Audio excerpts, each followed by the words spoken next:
Hello everyone, my name's Katrina and today I have a spoiler-free review of Obsidio by Amie Kaufman and Jay Kristoff. Obsidio is the third and final book in the Illuminae files following Illuminae and Gemina. Whilst this review will be spoiler-free for Obsidio, the synopsis alone for Obsidio will most certainly spoil the events of Illuminae and Gemina, so I would recommend instead watching my spoiler-free review for Illuminae, which I will have linked in the cards and in the description below. So if you've at least read the first two books in the series, or you don't mind being spoiled, let's continue with my review of Obsidio. The characters that we know and love from this series, including Katie Grant, Ezra Mason, Hannah Donnelly, and Nick Malakov, are on their way back to Kerenza. That is correct. After Baytek's initial assault on the planet and Katie and Ezra had to flee for their lives, the only chance that everyone has to survive is to return to Kerenza. Back on the planet, we meet two new main characters. We have Asha Grant, who survived the assault and is now working undercover for the Resistance. She is reunited with her ex-boyfriend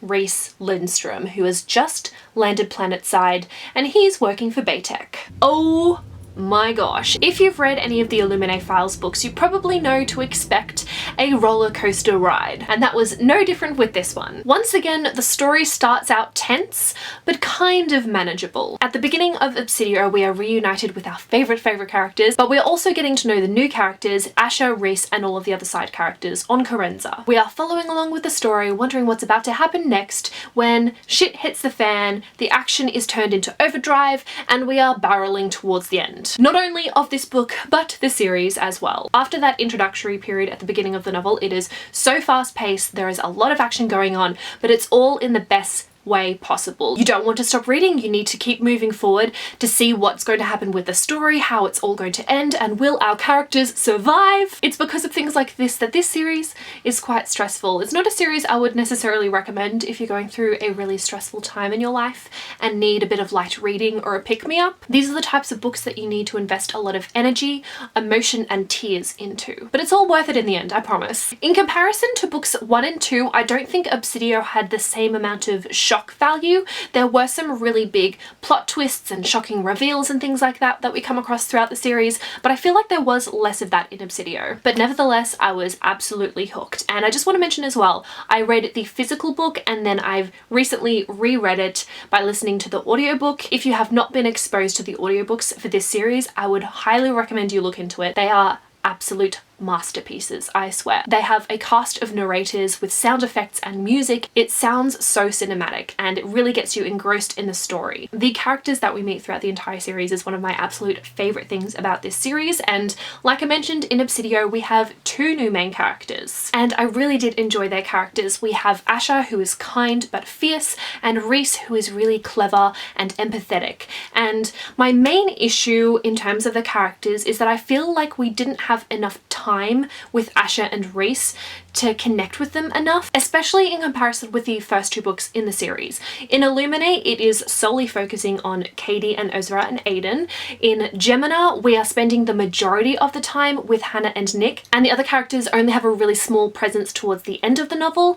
In Obsidio, we are spending a lot of time with all of the characters that we have already met, in addition to being introduced to Asha and Rhys. So I feel like we didn't have as much time spent with Asha and Rhys as we have with the other characters in previous books. Because of this, whilst I liked their characters, I didn't establish as strong of a connection with them, and I also feel like there wasn't quite enough development with them separately as well as their relationship as well. I think the fact that these characters do have a history is also a factor, because a lot of that development would have happened off the page in the past. On the one hand, I was absolutely ecstatic that we got to spend so much more time with Katie, Ezra, Hannah, Nick, Ella, and Aiden, but on the other hand, I do think this took a little bit away from our time with the new characters. It's just one of those things that I feel like it would have been pretty much impossible to find a really good balance with, considering the plot and how many central characters were involved and really needed to have a presence in this third and final book. If we did spend more time with Asha and Rhys, that meant we would have had to sacrifice some time with our other babies. I don't know how I feel about that either, so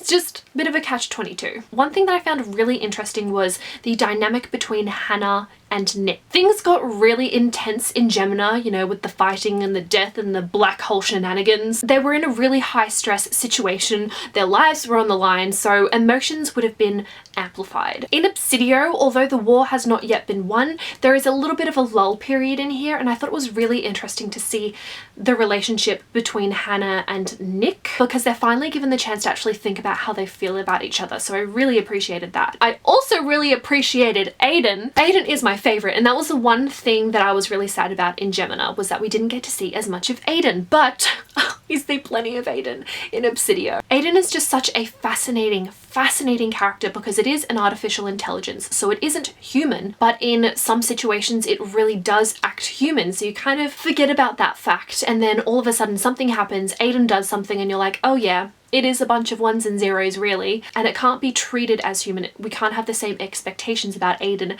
as we would with a human character. Am I not merciful? This must be done. I just adore Aiden so much, and I was so happy that we got to see more of it in this book. Past Kaz completely forgot to mention one of my new favourite characters, so editing Kaz is coming in to save the day. Can we just take a moment to really appreciate the beautifulness that is Isaac Grant? Oh my gosh, Isaac Grant stole my heart in this book. Such a wonderful father figure, not only to Katie Grant but to so many of the other characters as well. There are so many beautiful moments with this man. Just thinking about how sweet Isaac is and how kind-hearted and compassionate he is, especially with everything going on, it gets me a little bit emotional. Also, it was hilarious how in some of the chats with other characters, some of the teens would be swearing, and he was like, language people! Does anyone else feel the same about Isaac Grant? Let me know down below. Back to your regularly scheduled program. I rated Obsidio 5 out of 5 stars. It was a solid conclusion to an absolutely explosive series, and whilst I am sad that it has ended, I am really happy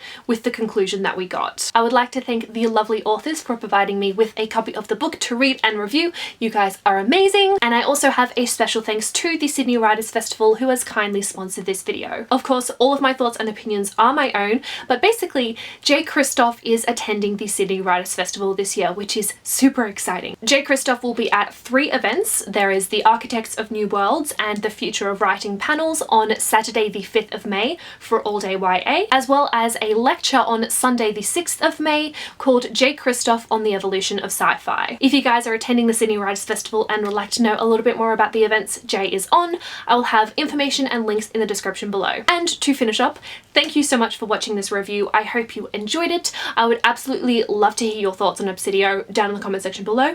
Did you love it? Did you think it was a good finale? Which was your favourite book in the series? For me, it's probably still Illuminae, but I rated all of the books and the series as a whole 5 out of 5 stars. It is fantastic. I would highly recommend it. That is all that I have for this video. I will see you very soon in a new one, but until then I will talk to you in the comments. Bye!